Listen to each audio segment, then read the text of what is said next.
Kita sudah saatnya mendengarkan kebenaran firman Tuhan. Biarlah kita mau menyiapkan hati kita. Kita datang dengan kerinduan mendengarkan segala firman yang Dia sampaikan pagi hari ini.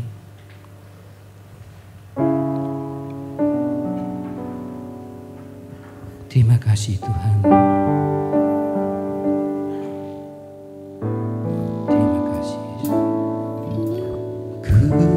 Rindu setiap waktu hidupi kebenaran-Mu, bukan dengan kuatku, namun karena Roh-Mu. Yesus Kau yang ku pegang teguh. Katakan dengan iman kita. Ku rindu setiap waktu hidupi kebenaran-Mu, bukan dengan kuatku, namun karena Roh-Mu Tuhan. Yesuslah yang ku pegang teguh. Katakan kepada iman. Engkaulah Tuhan, Engkaulah Raja.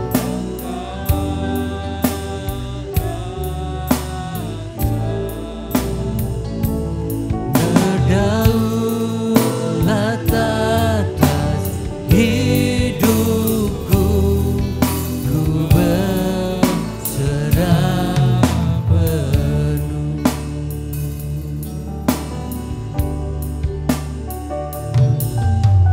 Ku rindu setiap waktu hidupi kebenaran-Mu, bukan dengan kuatku, namun karena Roh-Mu.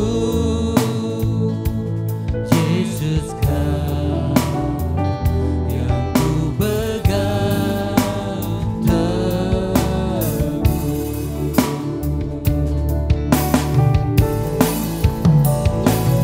Engkaulah Tuhan, Engkaulah Raja. Berdaulat atas hidupku, ku berserah penuh. Engkaulah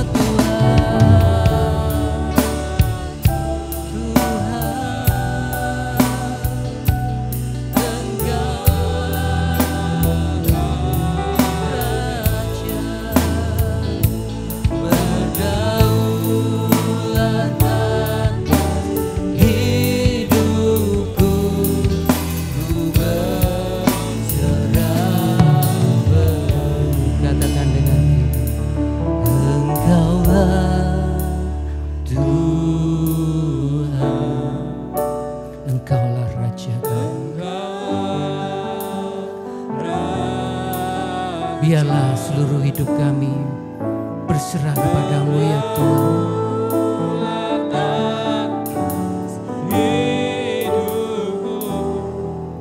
Ku berserah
berdaulat Tuhan, berdaulat atas hidupku, ku berserah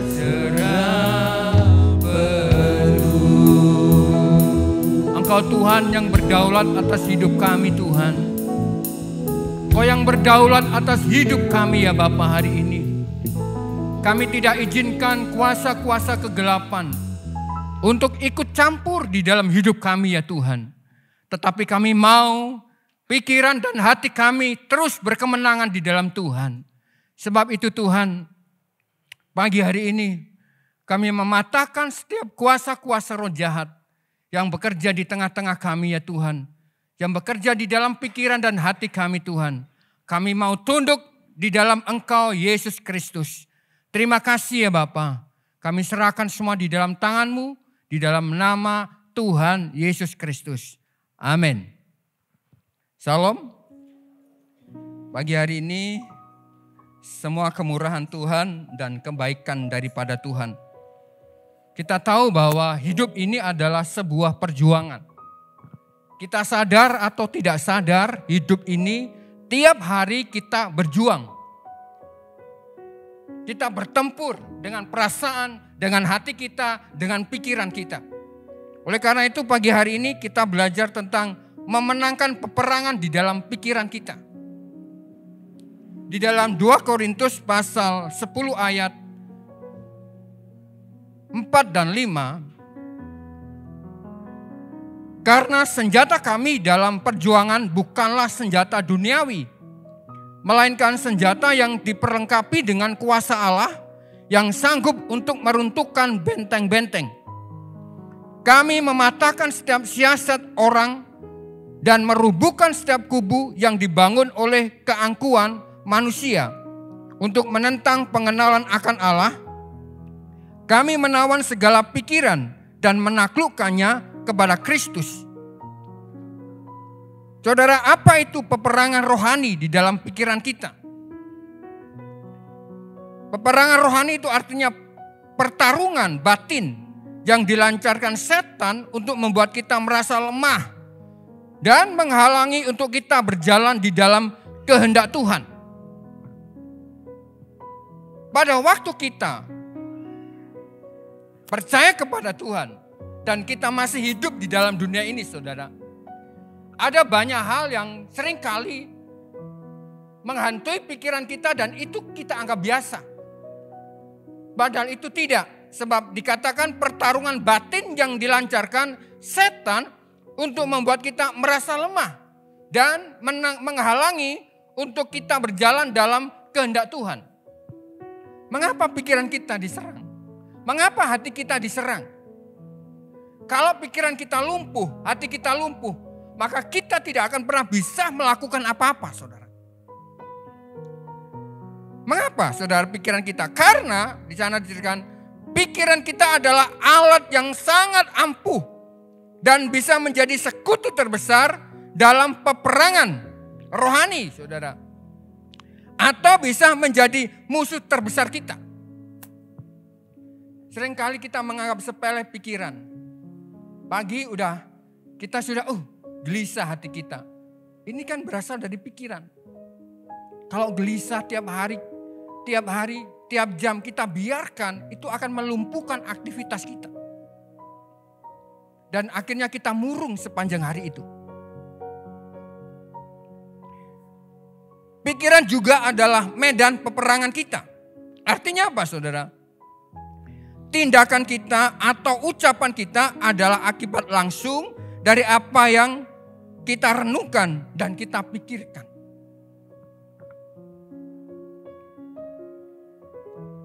Berapa bulan ini, saudara, saya merasa mulai Desember itu sampai hari ini, saya mengalami peperangan yang sangat luar biasa. Pikiran saya, hati saya diserang oleh kuasa kegelapan. Kadangkala kita nggak menyadari sebagai seorang percaya. Kadangkala perkataan kita ini bisa dipakai setan untuk melemahkan seseorang. Dan itu juga sebagai senjata kuasa jahat untuk menghancurkan orang-orang percaya. Padahal itu kata-kata yang biasa. Tetapi kadang-kala kata-kata biasa itu kalau berkali-kali diulangi, itu akan melemahkan kita. Sebab itu kita sebagai orang percaya kita harus berkemenangan di dalam hidup kita. Kita jangan sampai ditawan oleh pikiran-pikiran yang mungkin tiap hari ada di dalam hidup kita. Nah, kita akan lihat benteng-benteng yang dibangun oleh setan di dalam diri seseorang. Kebohongan. Mungkin ini kita anggap biasa. Padahal ini adalah benteng yang dibangun setan di dalam diri seseorang. Artinya apa? Kadang-kala kita beralih atau berdalih di dalam hidup ini. Membentengi, oh itu benteng saya. Berdalih. Padahal apa yang dikatakan seseorang itu benar, memang benar. Tapi dalam hidup kita kadang-kala ada dalih. Kita nggak pernah bisa mengakui itu sebuah kebenaran. Kejujuran di dalam hidup kita. Terus apa? Kepo, saudara. Kepo itu baik, saudara. Kalau kepo enggak baik, ya kepo itu baik. Kepingin tahu itu baik. Tapi kalau sudah keterusan itu menjadi surat kabar berjalan. Ya, surat kabar berjalan tahu kan? Jadi dilihat oleh semua orang, dibaca oleh semua orang. Dari mulut ke mulut. Kepo di dalam diri seseorang itu enggak apa-apa sebenarnya. Untuk diri kita sendiri. Tapi kalau itu sampai menyebar, itu artinya kita sudah menjadi surat kabar berjalan dari mulut ke mulut. Nah, harus hati-hati saudara. Ini dianggap biasa sama seseorang. Tapi ini enggak biasa. Ini benteng-benteng kuasa kegelapan yang ditanam di dalam diri seseorang. Keraguan. Ragu-ragu. Oh enggak apa-apa, ragu-ragu. Kadang-kala kita menganggap hal itu biasa. Tetapi itu enggak biasa. Kalau keraguan kita tanam, keraguan itu ada di dalam diri kita, itu akan mengalahkan iman kita kepada Tuhan. Rasa takut, rasa tidak aman. Rasa tidak aman di dalam diri kita. Itu terus-menerus ada, saudara. Ini sebenarnya benteng-benteng musuh yang ada di dalam diri seseorang. Takut kehilangan si A, si B, si C. Tidak aman. Ya. Mau keluar takut, nanti gini, gitu, gini. Segala sesuatu yang belum terjadi itu sudah ada di dalam pikiran kita. Ada loh orang-orang seperti itu. Ada yang takut mati. Gak aman. Ini adalah sesuatu yang ditanamkan oleh kuasa kegelapan. Kebimbangan. Bimbang. Saudara. Bimbang itu artinya gak percaya sama Tuhan. Saat kita menghadapi situasi yang mungkin saja saudara. Itu menguras pikiran dan hati kita. Kadang-kala manusia diperhadapkan dengan kebimbangan. Kok enggak tertolong, kok enggak ditolong-tolong si Tuhan. Dan hal-hal ini adalah benteng-benteng musuh ditanam di dalam hati kita. Pikiran seseorang. Sehingga kehidupan mereka sudah tidak mempercayai Tuhan dan akhirnya bimbang. Ketakutan juga yang tidak beralasan. Saya pernah diomelin sama istri saya. Pada waktu saya sakit, saudara, istri saya ini ngomel. Soalnya pikiran saya ini orang pemikir. Saudara. Jadi kalau disambati sedikit gitu, mikir. Mikir sampai dibawa di dalam perenungan dan sampai enggak makan. Kalau sudah enggak makan, kurus, saudara.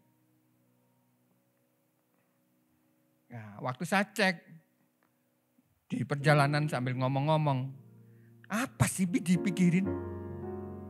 Saya bilang gini, ini aku tak tinggal nanti ya apa ya anak-anak ya? Aduh pikiran gendeng ini. Nyeleneh.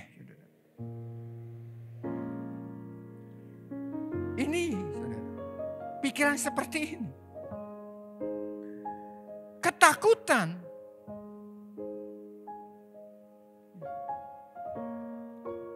Jadi inilah yang kadang-kala dibangun oleh kuasa kegelapan di dalam hidup kita.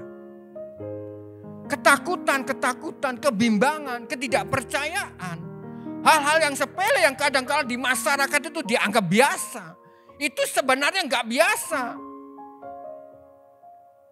Kata-kata yang biasa, yang seringkali kita dengar di telinga kita. Atau mungkin kata-kata nggak mungkin ini. Kalau itu kita biarkan, diambil alih setan, dan itu dikatakan di dalam hidup kita, nggak mungkin.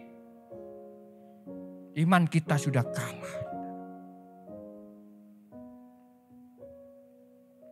Nah, hal seperti ini, saudara, yang sepele ini kadang-kala dianggap biasa.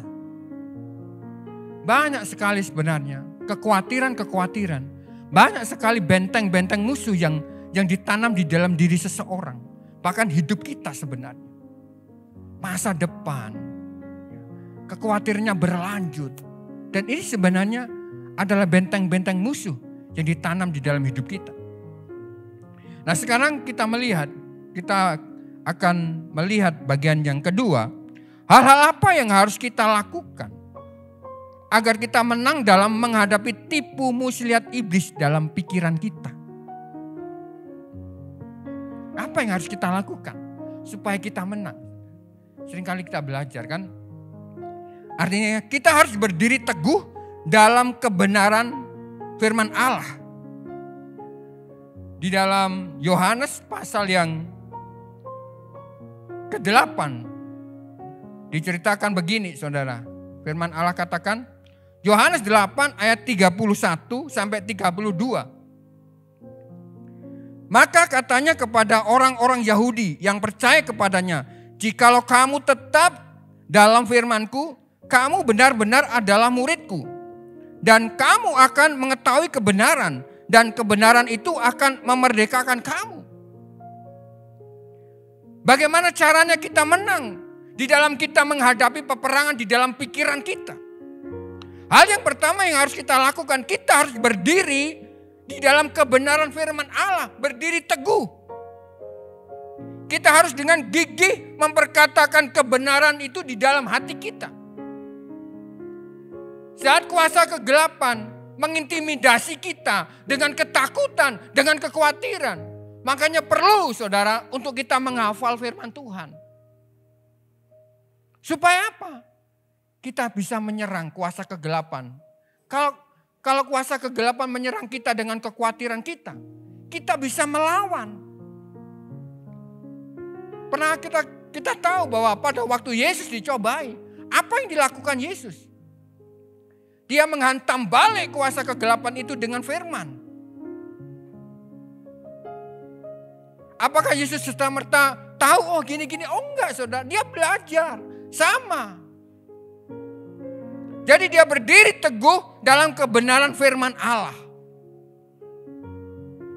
Nah, perlu, saudara, tiap hari kita baca firman. Hal yang terpenting kita renungin dan kita hafalkan. Supaya apa? Pada waktu kegelisahan, ketakutan, kebimbangan itu menghantui kita, kita melawannya dengan firman Tuhan.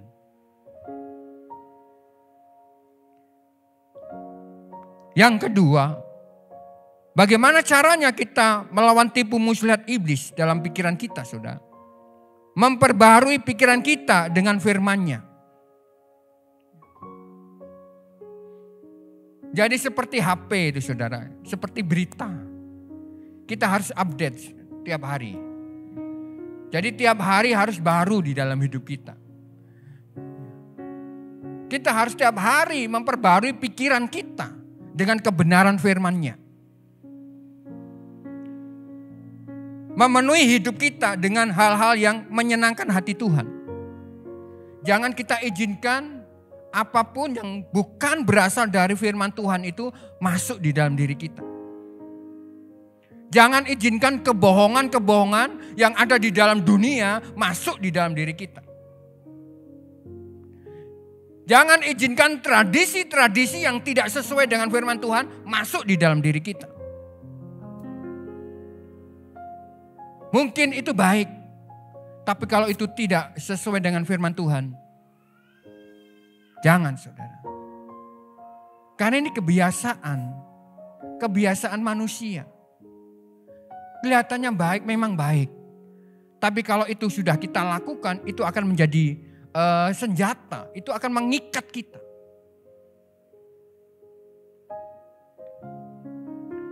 Tetap tinggal dalam firman-Nya dan hidup dalam kebenarannya. Tadi.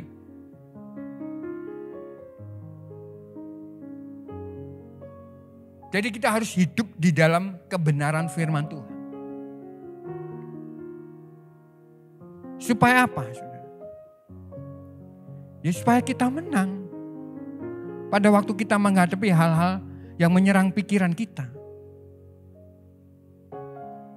Masalah yang ada di dalam hidup kita ini kompleks, saudara. Gak terduga. Kadang hari ini bisa tersenyum, 1 menit nangis. Bisa. Kita bisa tertawa. Tapi 1 menit kita bisa susah. Bisa. Kuasa kegelapan itu akan mempermainkan hati kita. Kita akan diubek-ubek saudara hati kita. Kalau kita enggak tetap tinggal di dalam firman-Nya. Makanya kita harus tetap. Supaya kita apa? Tetap tinggal dalam firman supaya kita menang. Di dalam kita menghadapi peperangan-peperangan rohani di dalam hidup kita. Melalui pikiran dan hati kita. Dan itu yang dilakukan. Yang harus kita lakukan. Saudara. Hidup di dalam kebenarannya. Banyak hal bisa kita buat. Mungkin kita punya jadwal hari ini. Ya, kita mungkin hari ini punya jadwal membaca sekian. Menghafal. Dan itu bagus, saudara. Untuk melatih pikiran ini. Saya teringat, saudara. Ya, saya melihat kesaksian seorang bapak. Jadi dia dari Kejawen. Ya, dia sebagai abdi keraton. Dia mengabdi. Dan di dalam dirinya diisi oleh banyak sekali kuasa-kuasa gelap.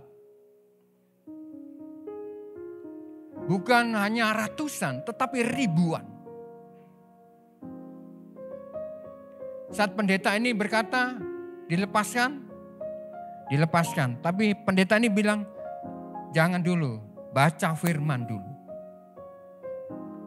Ternyata orang ini banyak sekali. Bukan hanya 7 ya. 8, bukan, banyak sekali kuasa kegelapan di dalam tubuhnya. Akhirnya dia baca firman. Baca 3 ayat 1 hari. Ditambah lagi 6 pasal. Diulangi tiap hari. Mengapa? Memperbarui pikirannya. Nah setelah itu apa? Ya dilakukan pembebasan. Doa pelepasan. Makanya penting di dalam hidup kita. Untuk kita merenungkan kebenaran firman di dalam hidup kita. Di saat-saat kita susah.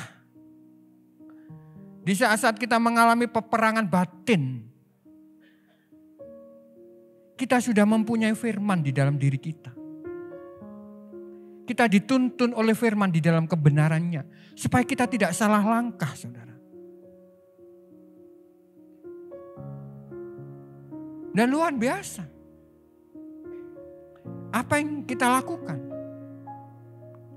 Yang berikutnya.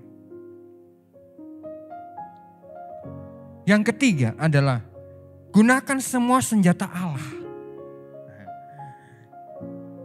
Kalau kita nggak baca kan nggak tahu toh Apa sih semua senjata Allah? Kalau kita nggak baca firman, nggak tahu. Masa bawa pedang? Di dalam Galatia pasal 6.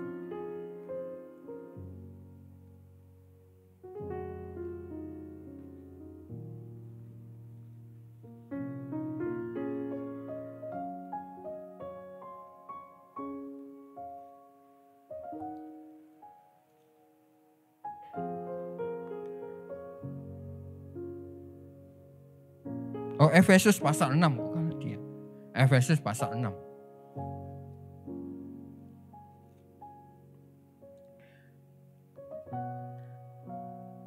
Karena perjuangan kita bukanlah melawan darah dan daging, tetapi melawan pemerintah-pemerintah, melawan penguasa-penguasa, melawan penghulu-penghulu dunia yang gelap ini, melawan roh-roh jahat yang ada di udara. Sebab itu ambillah seluruh perlengkapan senjata Allah, supaya kamu dapat mengadakan perlawanan pada hari yang jahat itu, dan tetap berdiri sesudah kamu menyelesaikan segala sesuatu. Jadi berdirilah teguh, berikat pinggangkan kebenaran, dan berbaju sirahkan keadilan, kakimu berkasutkan kerelaan untuk memberitakan Injil damai sejahtera. Dalam segala keadaan pergunakanlah perisai iman, sebab dengan perisai itu kamu akan dapat memadamkan semua panah api dari si jahat. Gunakanlah semua senjata Allah. Apa itu senjata Allah? Sebab peperangan kita bukan melawan darah dan daging, artinya bukan apa yang nampak, apa yang kasat mata. Peperangan kita itu melawan penguasa-penguasa, roh-roh jahat di udara. Kalau kita tidak mempergunakan semua senjata Allah di dalam diri kita yang sudah diberikan di dalam hidup kita, kita akan kena. Mungkin kita berkata, aku anak Tuhan. Kita harus hati-hati, saudara. Setan gak pernah tidur. Tapi kita istirahat. Dia itu adalah roh jahat yang sabar. Saudara. Menantikan kelemahan kita, dia sabar. Makanya dia tidak gampang menyerah. Karena dia membangun benteng-benteng itu setiap hari dibangun. Dia sabar. Kalau kita tidak mempergunakan senjata Allah yang Tuhan berikan di dalam hidup kita. Kita beriman, kita baca firman, kita berdoa. Kita kena, saudara. Kita jangan bilang gini, aku kuat. Aku hebat. Mungkin setan mantuk-mantuk, betul. Tapi tunggu lemahnya. Dia sangat sabar. Makanya kita harus tetap di dalam Tuhan dan gunakan semua senjata Allah. Firman Allah katakan, ambillah seluruh senjata, perlengkapan senjata Allah supaya kamu dapat mengadakan perlawanan. Semuanya, saudara, bukan satu. Semuanya.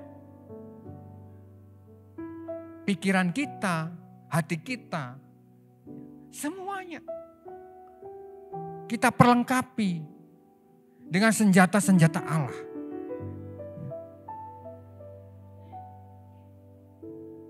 Itu yang harus kita lakukan di dalam kehidupan kita sebagai orang-orang percaya.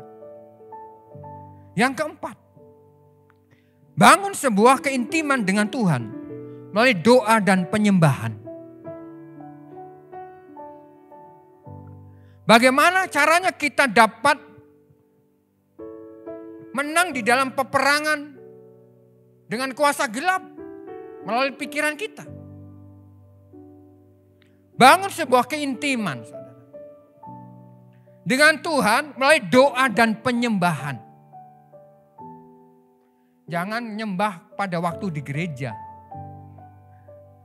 Jangan nyembah pada waktu pertemuan. Seorang penyembah itu akan hidup. Dimanapun ia ada, dia akan menyembah Tuhan.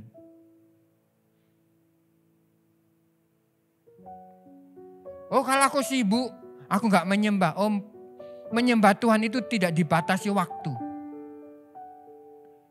Kita masa bisa nyembah Tuhan? Aktivitas apapun yang kita kerjakan, kita bisa menyembah Tuhan. Allah itu roh. Kita bisa menyembah Tuhan dengan roh dan kebenaran.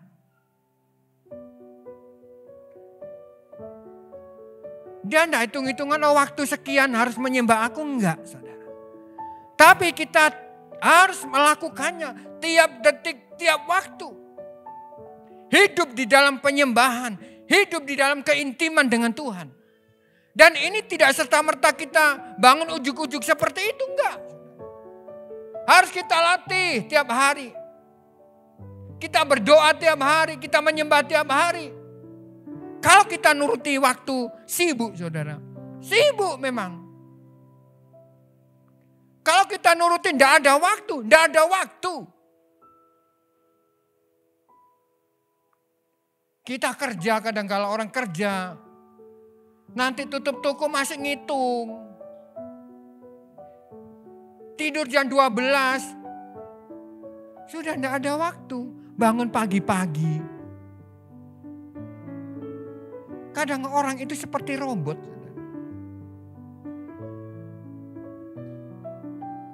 Gak ada waktu untuk istirahat. Robot aja bisa rusak saudara. Apalagi kita.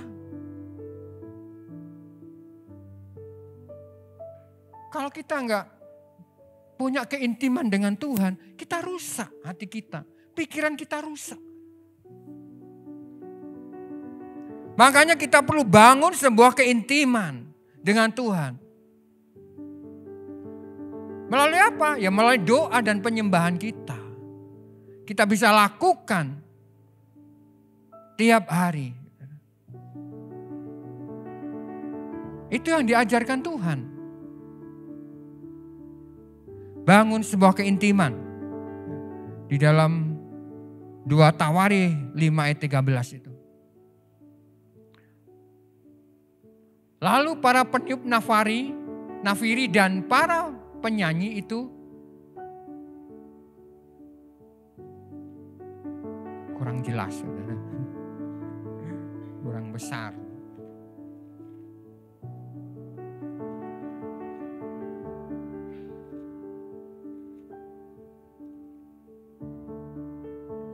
Lalu para peniup nafiri dan para penyanyi dan serentak memperdengarkan paduan suaranya untuk menyanyikan puji-pujian dan syukur kepada Tuhan.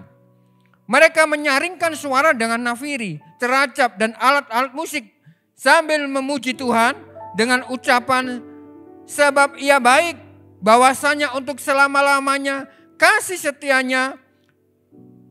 Pada ketika itu rumah itu, yakni rumah Tuhan, dipenuhi awan.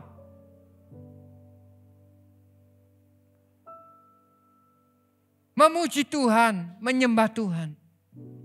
Kita jangan anggap enteng. Oh, memuji Tuhan. Kalau kita nyanyikan dengan sungguh-sungguh tuh, apa yang di dalam firman akan terjadi? Berapa tahun yang lalu saya pernah lihat film ini, saudara. Waktu masih di Surabaya.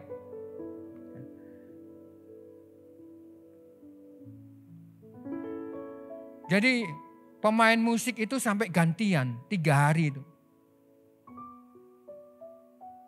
Waktu dia nyanyi, kemuliaan Allah itu benar-benar nyata di dalam ruangan itu. Dan tidak ada seorang pun yang mampu berdiri. Semuanya rebah. Kecuali pemain musiknya.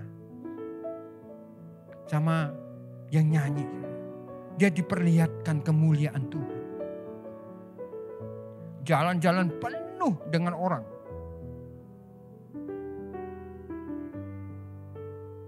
Dan pada waktu itu, saudara, kemuliaan itu memenuhi tempat itu dan orang gak bisa masuk. Sampai di pintu gerbang tumbang semuanya. Karena mereka menyanyi dengan sungguh-sungguh di hadapan Tuhan.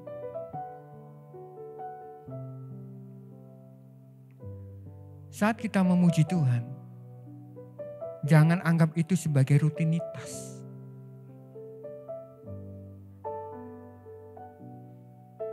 Hidupi pujian itu di dalam hati kita. Agar kita benar-benar merasakan dan menikmati hadirat-Nya. Semuanya, saudara. Waktu di Batu, pemain gitar, tamborin, itu diurapi Tuhan.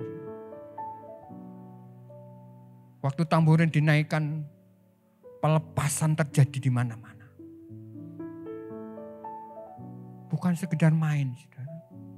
Waktu pemain gitarnya bunyi greng gitu, setan keluar.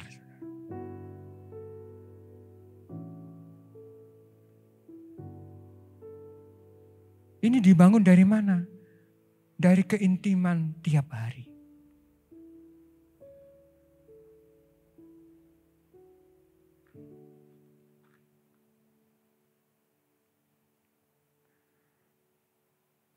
Yang berikutnya adalah miliki pola pikir yang berpusat pada Yesus Kristus. Di dalam 1 Korintus pasal 6. Pasal 2 ayat 16. Sebab siapakah yang mengetahui pikiran Tuhan? Sehingga ia dapat menasihati dia. Tetapi kami memiliki pikiran Kristus.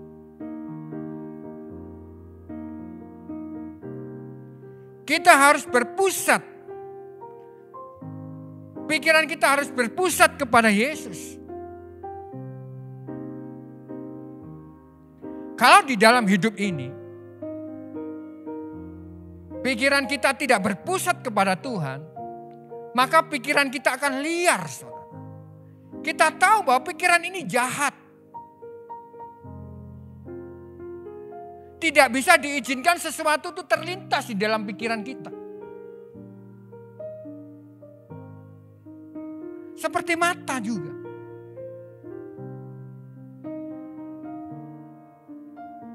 Makanya kita harus berpusat. Pikiran kita berpusat kepada Tuhan. Tujuan hidup kita harus berpusat kepada Tuhan. Supaya apa, saudara?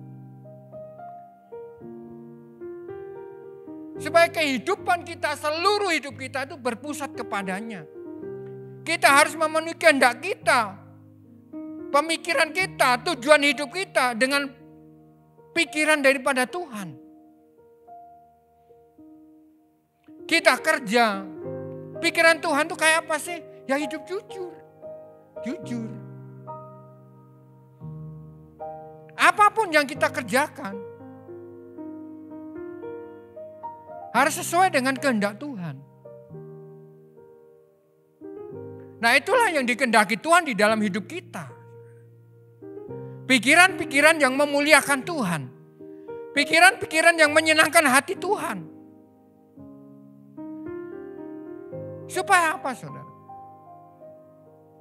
Hidup kita berkemenangan.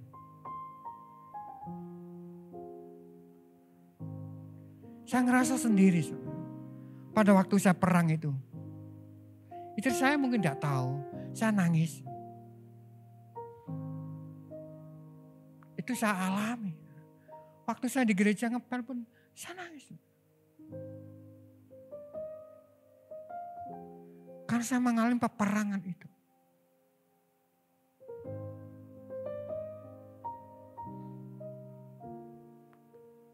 Saya menyembah Tuhan, saya menikmati Tuhan. Tetapi peperangan itu terus terjadi.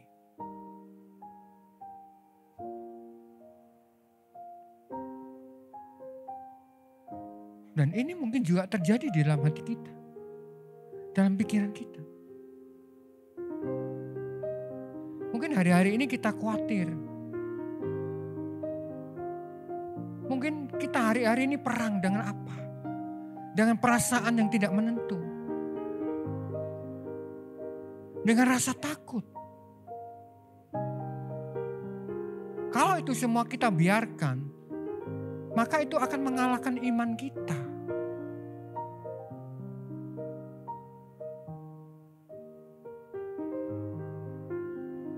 Pada waktu saya divonis, kamu sakit. Saya bilang gini sama Tuhan, Tuhan, apakah sakit saya bawa kematian? Enggak. Sakit itu tidak membawa pada kematian seseorang.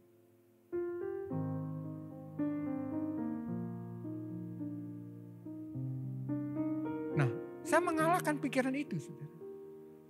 Saya perang dengan pikiran itu.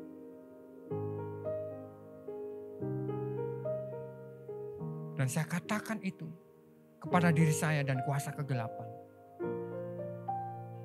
Karena apa? Kadang-kala kata-kata seseorang itu bisa menghakimi kita dan bisa dipakai Tuhan untuk menghancurkan hidup kita.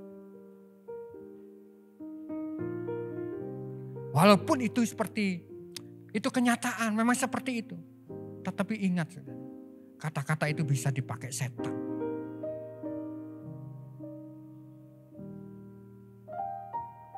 Kita harus memiliki pikiran Kristus di dalam diri kita. Berpusat pada kehendak Tuhan. Supaya kita berkemenangan di dalam hati dan pikiran kita. Melalui rohnya kita diberi kuasa. Untuk mengerti, untuk memahami tujuan dan perasaan dan hatinya Tuhan.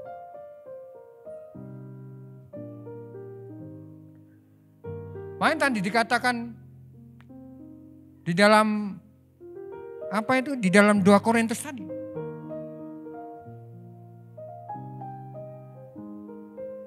Kami mempunyai pikiran Kristus.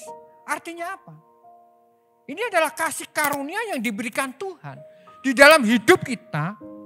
Sehingga kita mengerti pikiran Tuhan, perasaan Tuhan itu kayak apa. Pada saat kita khawatir, perasaannya Tuhan tuh kayak apa? Pada waktu kita takut, perasaannya Tuhan tuh kayak apa? Makanya kita diberi kasih karunia Tuhan untuk mengerti perasaan dan hatinya Tuhan. Kalau kita mengerti hati dan perasaannya Tuhan, ya kita gak perlu takut, gak perlu khawatir.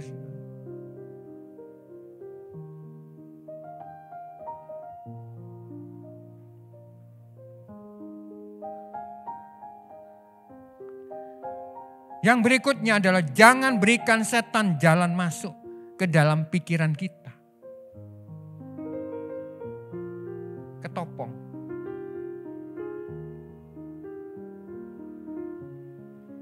Jadi pada waktu dulu, ya zaman Romawi kan ada ketopong. Untuk melindungi apa? Panah. Kalau yang nggak pakai, kena panah masuk langsung.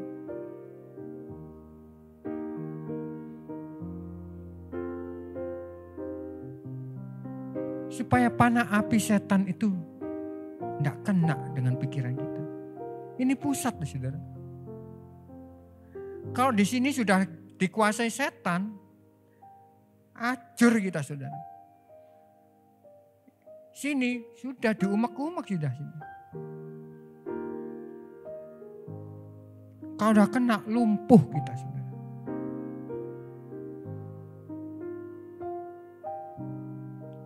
Maka jangan izinkan kuasa setan itu di dalam diri kita.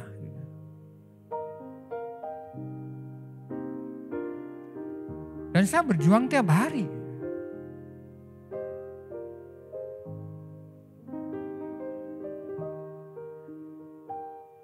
Dua hari menang, besoknya perang lagi. Dengan perasaan, dengan pikiran itu.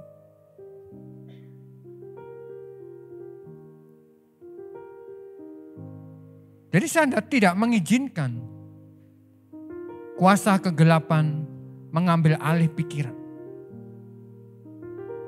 Saya tidak mengizinkan dan memberi jalan masuk di dalam pikiran saya.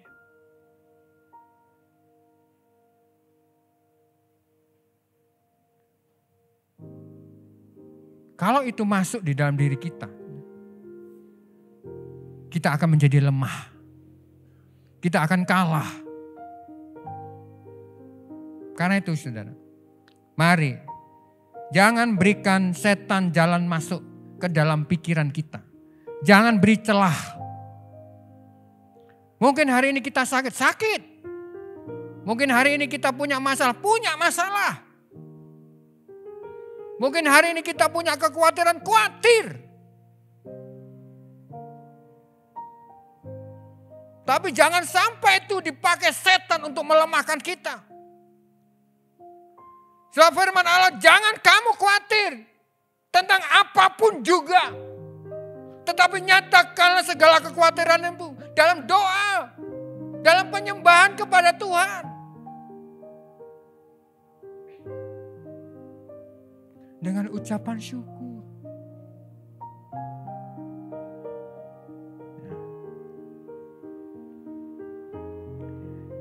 Yang terakhir, jaga hati dan pikiran melalui kebenaran firman Allah.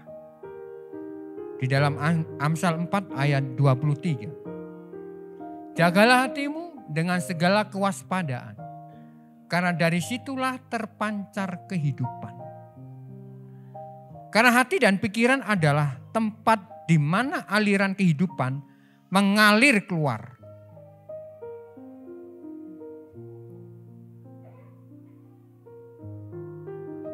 Karena Anda katakan apa yang najis itu bukan apa yang masuk, tetapi apa yang keluar dari hati kita.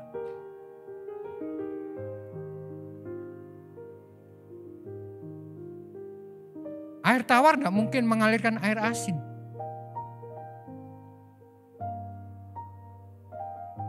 Itu artinya bahwa kehidupan kita, kalau dipenuhi dengan kebenaran, maka yang keluar akan kebenaran.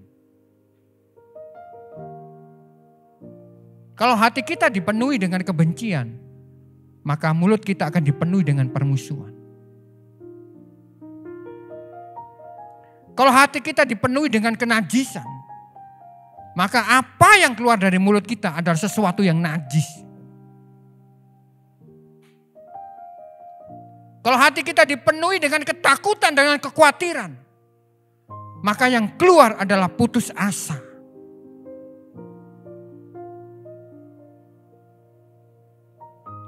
Hati dan pikiran juga adalah titik yang paling rawan dan merupakan tempat di mana setan menyerang kita setiap hari. Makanya kita harus menjaga hati kita dengan segala kewaspadaan. Ini pusat, saudara. Kalau setan sudah memenangkan pikiran kita, maka kita bisa dikatakan orang-orang yang lumpuh secara rohani. Kita akan dipermainkan, hati kita akan dipermainkan oleh setan.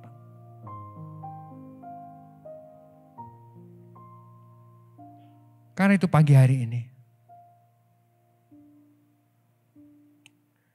perasaan apa yang hari ini mengganggu pikiran saudara? Pikiran saudara, ketakutan atau kebimbangan? Atau rasa kurang berharga? Masa depan? Ini adalah medan peperangan kita. Mungkin kita takut dengan anak-anak kita, masa depan mereka. Atau mungkin kita takut, merasa khawatir dengan apa yang belum terjadi di dalam hidup kita, kita sudah pikirin.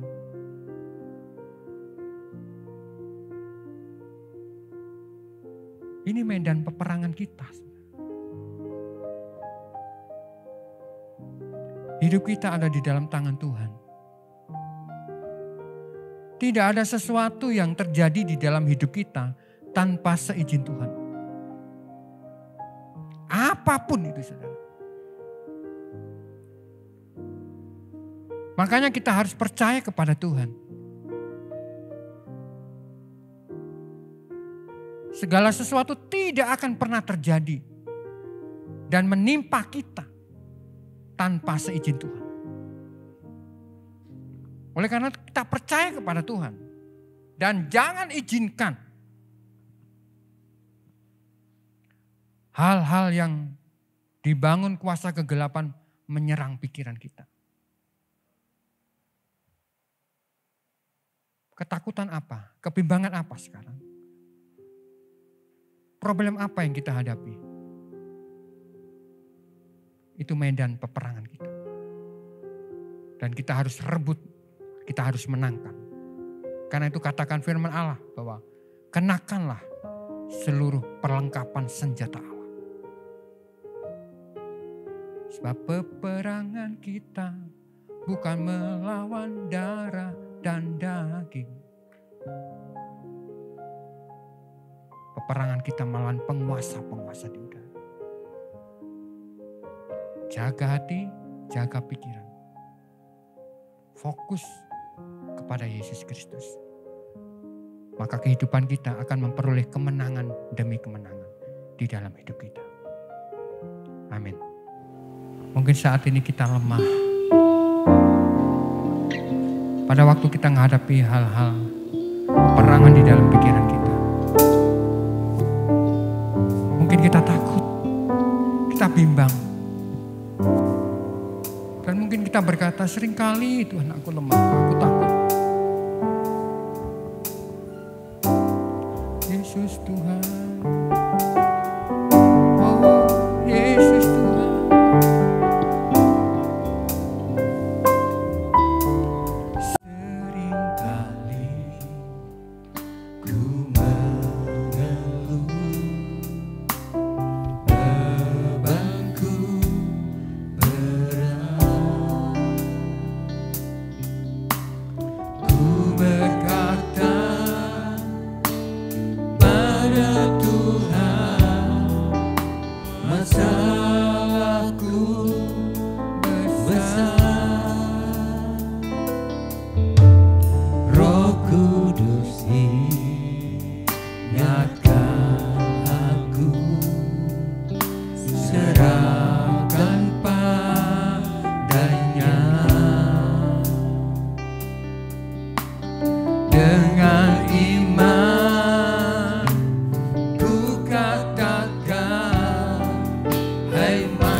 Katakan kepada Tuhan, ku katakan, hai masalah, aku punya Tuhan yang besar. Yesusku besar, yang mengatasi semua masalah.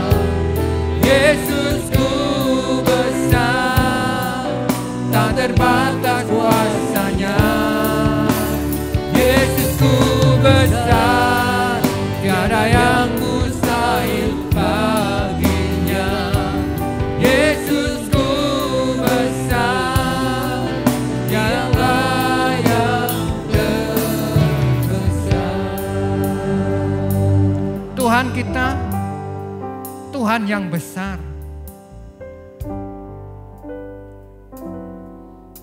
Jangan mau kita dilumpuhkan dan dikalahkan oleh kegelapan dengan mengintimidasi pikiran kita, dengan perkataan-perkataan,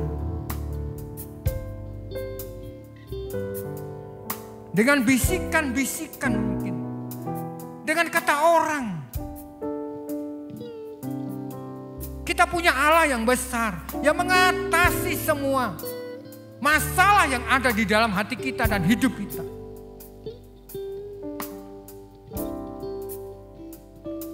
Jangan mau dikalahkan oleh kuasa kegelapan. Mari kita jaga hati kita, pikiran kita dengan kebenarannya. Jangan izinkan kuasa kegelapan masuk di dalam hidup kita. Jangan kau buka celah-celah itu. Tapi nyatakan kepada Tuhan, Tuhan yang lebih besar. Oh Tuhan, apapun yang terjadi, Kau lebih dahsyat, lebih hebat Tuhan.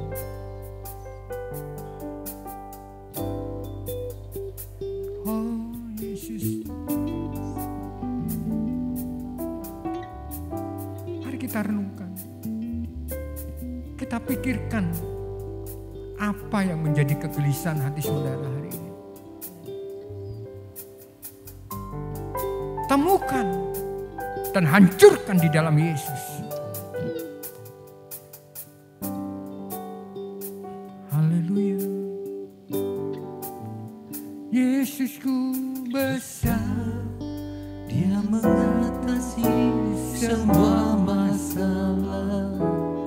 Yesusku besar, tak terbatas kuasanya. Yesusku besar, tiada yang mustahil baginya.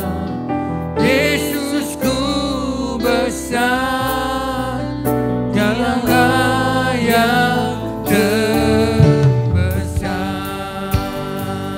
Yesusku besar, Yesusku besar, Dia mengatasi semua masalah. Yesusku besar, tak terbatas kuasanya.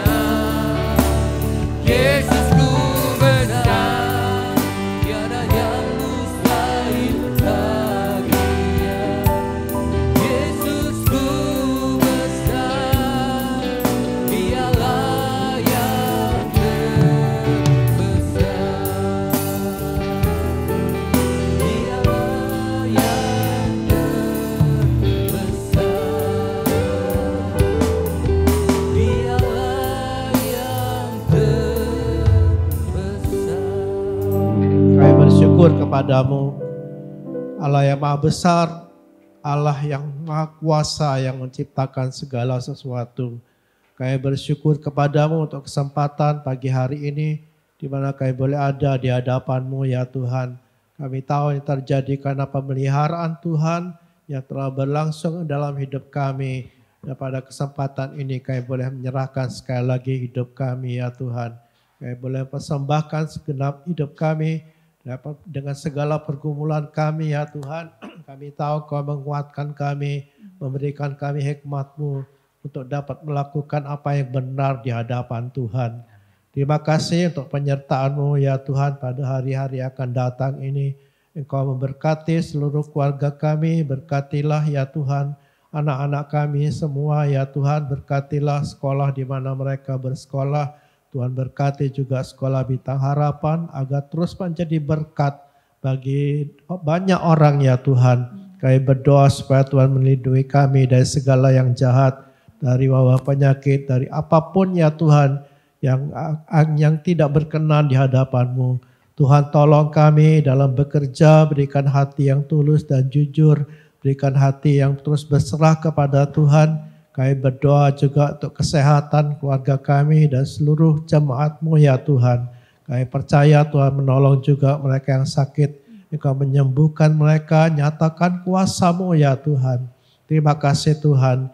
Inilah kami boleh persembahkan semuanya dalam kepada-Mu ya Tuhan. Dan kami naikkan segala doa kami dan kami persembahkan ibadah kami pagi ini kepada-Mu. Kami yang di surga, dikuduskanlah nama-Mu, datanglah kerajaan-Mu, jadilah kehendak-Mu di bumi seperti di surga.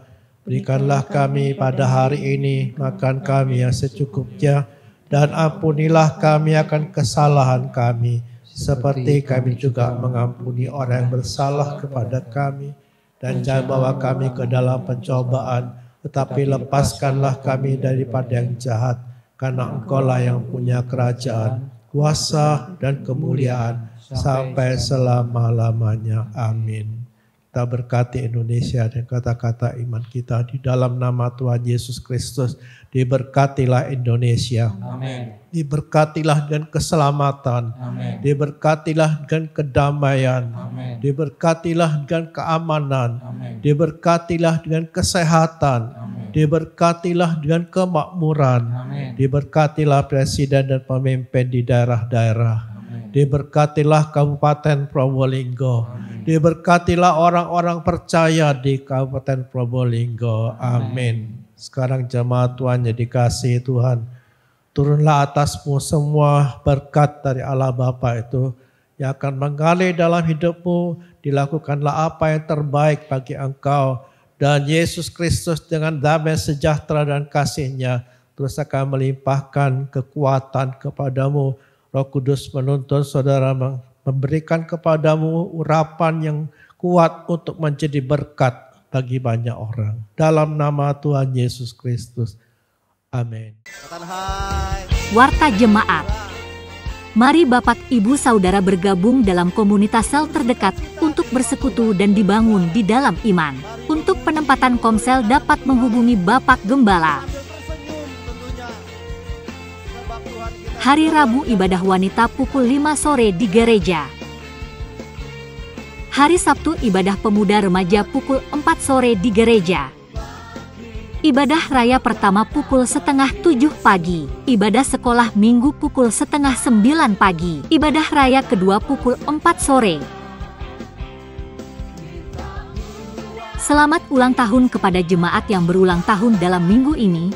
Kiranya Tuhan memberi kesehatan, kedewasaan rohani, berkat dan damai sejahtera. Tuhan Yesus memberkati.